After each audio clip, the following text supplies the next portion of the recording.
તમામ શક્યતા તપાસવા સ્થાયી ચેરમેને કમિશનરને નોંધ પાઠવી. બનાસકાંઠા અમીરગઢના કાકવાડ ગામે વિદ્યાર્થીઓ નદીમાંથી પસાર થવા સ્કૂલે જવા મજબૂર છે. બનાસ નદી ચોમાસામાં સક્રિય થતા લોકો મુશ્કેલીમાં મુકાય છે. નદી પર પુલ ન હોવાથી સ્થાનિકોને હાલાકી. ગામના વિદ્યાર્થીઓ જીવના જોખમે નદી પાર કરી સ્કૂલે જવા મજબૂર. છેલ્લા 3 વર્ષથી પુલ મંજૂર થયો હોવા છતાં આજ દિન સુધી કામગીરી શરૂ ન થતા લોકોને ભારે મુશ્કેલી. સુરેન્દ્રનગરના નવા જંકશન રોડ પર વરસાદી પાણીનો નિકાલ ન થતા વિરોધ. મહાનગરપાલિકામાં 4 સોસાયટીના રહીશોએ હોબાળો કર્યો. સ્થાનિકોએ મનપા કચેરી એકત્ર થઈ રોષ વ્યક્ત કર્યો. અનેકવાર રજૂઆત છતાં કામગીરી ન કરાઈ હોવાના આક્ષેપ. સુરતમાં ખાડીપુરને લઈ લોકોમાં રોષ યથાવત. પર્વત ગામની સોસાયટીમાં લોકોનો રોષ ભભૂકી ઉઠ્યો. સોસાયટીની બહાર રાજકીય પક્ષો વિરુદ્ધ બેનરો લાગ્યા. જ્યાં સુધી ખાડીપુરનો નિકાલ નહીં થાય ત્યાં સુધી પ્રવેશ નહીં. 3 દિવસ સુધી લોકો ઘરમાં જ કેદ હતા. નર્મદા ગરુડેશ્વરના જરવાણી ગામમાં લોકો પ્રાથમિક સુવિધાઓથી વંચિત. ગામના દેડકા ફળિયાથી મેળા ફળિયા વચ્ચે વહેતી ખાડી પર પુલની સુવિધા ન હોવાથી ગ્રામજનો જીવના જોખમે અવરજવર કરવા મજબૂર. ગામના લોકોએ ભેગા મળી વીજપોલ ગોઠવી અવરજવરની કામચલાઉ વ્યવસ્થા ઊભી કરી. ગામની ખાડી ઉપર પુલ કે કોઝવે જેવું નાળું બનાવવામાં આવે તેવી માંગ.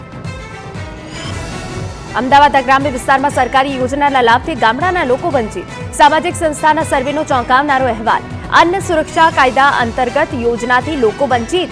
અંતરિયાળ ગામોમાં લોકોને નથી મળી રહ્યો લાભ. સંસ્થા સાથે જોડાયેલા લોકોએ સમસ્યાઓ બતાવી. બાળકોના જન્મ દાખલા આધાર કાર્ડ નથી બની રહ્યા. જાહેર વિતરણ વ્યવસ્થા સહિતની કામગીરીમાં ખામી.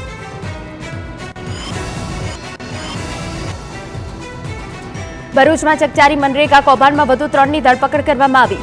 જલારામ અને મુરલીધર એજન્સીના પ્રોપરાઇટર અને વચેટિયાની ધરપકડ કરાઈ. પિયુષ ઉકાડી અને જોધા સભાડની ધરપકડ કરાઈ. ગીર સોમનાથના જ શર્મન સોલંકીની પણ પોલીસે ધરપકડ કરી. બંને એજન્સીઓ હીરા જોટવા સાથે જ સંકળાયેલા હોવાનું સામે આવ્યું. મનરેગા કૌભાંડમાં અત્યાર સુધી 6 લોકોની ધરપકડ. ભરૂચ મનરેગા કૌભાંડ મામલે આપ ધારાસભ્યની સીબીઆઈ તપાસની માંગ. ચૈતર વસાવાએ સીબીઆઈ તપાસ કરાવવાની માંગ કરી. કૌભાંડથી એકઠા કરાયેલા પૈસા હવાલાથી લંડન મોકલાયાનો મોટો આરોપ. કૌભાંડીઓએ લંડનની કંપનીમાં ખૂબ મોટું રોકાણ કર્યું હોવાનો દાવો કરવામાં આવ્યો. ચૈતર વસાવાએ કહ્યું કે હીરા જોટવાની લંડન નાસી જવાની યોજના હતી. રાજકોટમાં પ્રથમ વરસાદે જ માર્ગ અને મકાન વિભાગની પોલ ખુલી. નિર્માણાધીન બ્રિજના ડાયવર્ઝનનું ધોવાણ થતા લોકોને મુશ્કેલી. મવડીથી પાડ ગામ વચ્ચેનો રસ્તો ધોવાતા અવરજવર અટકી. પાડ સહિત માખાવડ રાવકી ઔદ્યોગિક વિસ્તાર હોવાથી હાલાકી. જામકંડોરણા સુધીનો વાહન વ્યવહાર રસ્તા પરથી પસાર થાય છે. સર્વિસ રોડનું ધોવાણ થતા 2 થી 6 કિલોમીટર વધુ અંતર કાપવા મજબૂર. પાણીનો ધસમસતો પ્રવાહ હોવા છતાં તંત્રની બેદરકારી. સ્થાનિકોની રજૂઆત બાદ તંત્રએ રસ્તાનું સમારકામ હાથ ધર્યું. સુરતમાં વરસાદનું જોર ઘટ્યું છતાં નથી ઓસર્યા વરસાદી પાણી. ઓલપાડનો કુડસદ જીઆઈડીસી વિસ્તાર 3 દિવસથી પાણીમાં ગરકાવ. અંકુર ગલી સહિત આ વિસ્તારમાં હજુ પણ ઘૂંટણ સમા પાણી. જીઆઈડીસી વિસ્તાર હોવાથી મોટા પ્રમાણમાં લોકોની અવરજવર. મુખ્ય માર્ગ પર જ ઘૂંટણ સમા પાણી ભરાતા કામદારો પણ હેરાન. કેમિકલ યુક્ત અને ગટરના પાણીમાંથી પસાર થવા લોકો મજબૂર.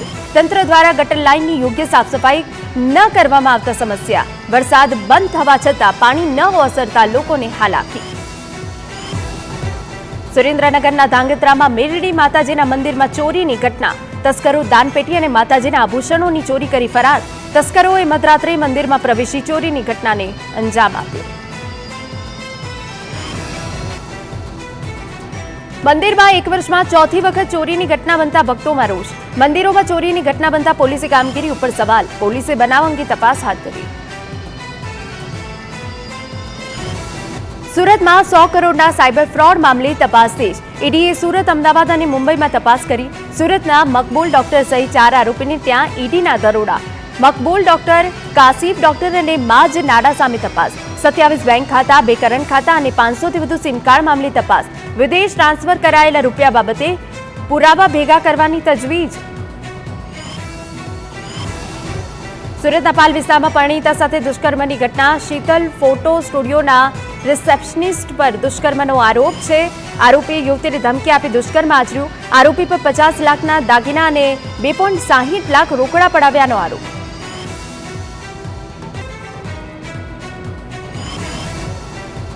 જામનગરમાં રોયલ્ટી કે લેખિત મંજૂરી વગર ખનીજનું વહન કરતા વાહનો સામે કાર્યવાહી. પેટ્રોલિંગ દરમિયાન જાબુડા પાટી પાસેથી પોલીસે રેતી ભરેલા 3 ડમ્પર અટકાવ્યા. 3,73,000 રૂપિયાનો દંડ ફટકારવામાં આવ્યો.